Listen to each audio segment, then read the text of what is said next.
Okay, so today we're going to go over blade side control. First, we'll start off by reviewing what the side control initial control schema is. So in the original side control, partner frames up is turning towards us. We're trying to use our hip to access the lever to their hip by pushing on their right knee in this case and break their alignment by breaking their posture. And scooping for that underhook. But sometimes what happens is people will base and keep their foot planted, bolstering their ability to absorb force, and you won't be able to break their posture. So when that happens, they're pretty strong and it's tough to deal with. Sometimes they will do silly stuff like this where they put their foot up, which actually amplifies the lever. So make sure you don't do that. So again, in a traditional side control, he's framing this out. He's not allowing me to turn his hip over and break his posture.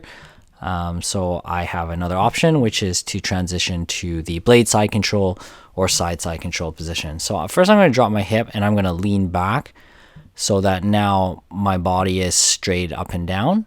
And I'm kind of resting in a space in between his ribs and his hips, right on his guts, pretty much. So just like any side control, I want to pinch in with my right elbow here and keep my hip as close to his hip without actually being on his hip bones. If he decides to bridge, I can also bump back a bit, which weakens his bridge. So from this position here, what I'm going to do is I'm going to have my outside leg up, my other leg sprawled back, and I'm nice and low. My hip is as close to his as possible without being on top of his hip. And the space I'm occupying is his guts above his hip bones, but below his lower ribs, where the soft, meaty part is. You should be able to press in, right?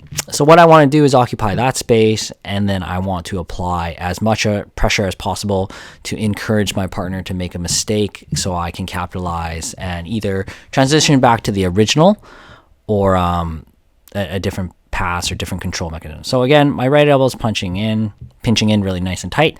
So if I raise my right elbow off the ground and keep it pinching in, what that does is it limits my points of contact. So now the only points of contact are my feet, front and back, and then my hip into his guts. And he'll tell you as soon as I take my elbow off, it exponentially increases the pressure. So you want to make this guy really uncomfortable.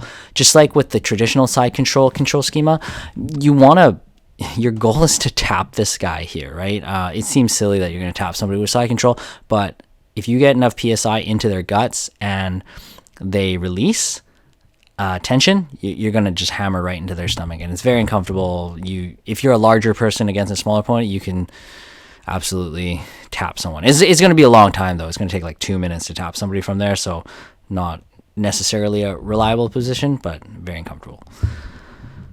So again, it could take a while, but it can happen, and that's the pressure you want to go in mind.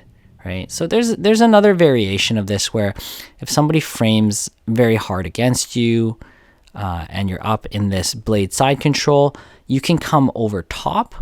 So again, yeah, so if you drop over top, it is possible, just so that you're aware that something like this can happen. So the person is framing up very high. And the finish of this is pretty straightforward. You're still pinching in there, right? And you're going to come up and over top. And then you'll just collect the legs and you'll kind of finish it like a double leg or a single leg takedown. So again, you're going to collect the legs here.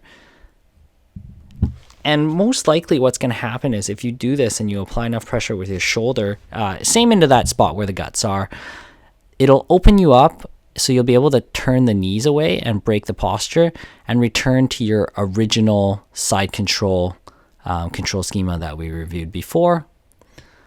As I drop the microphone here. But yeah, these two positions are meant to be played together, the blade side control and the side control, right? The hip here, just really crushing down. If you can get your bone into their soft spots, that is ideal. Not always the case, depending on how big the opponent is. But again, the guts right in between. And the elbow here, what I'm just doing, I'm just lifting my elbow off, so I'm not putting any weight onto it, right?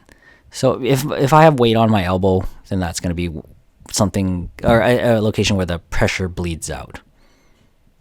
Yeah, but again, use this in conjunction with your standard side control, and you'll be able to squish some people pretty good.